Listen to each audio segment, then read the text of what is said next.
Сәлеметсіздер ме, оқырмандар? Бүгін біз сіздермен 1 желтоқсан дүниежүзілік СПИДке қарсы күрес күніне орай аздырар адам баласын атты танымды сағат өткіземіз.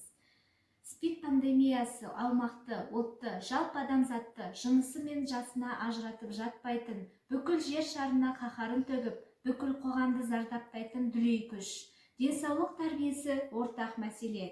Елімізде ғасыр індетіне айналған жат қылықтарды жасөспірімдер бойына алшақтату әр адамның өз еркіне, біліміне байланысты.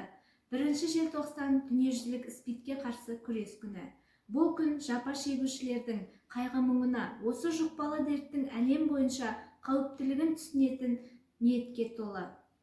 ЖИТС – жүре пайда болатын иммунитет тапшылығын синдромы.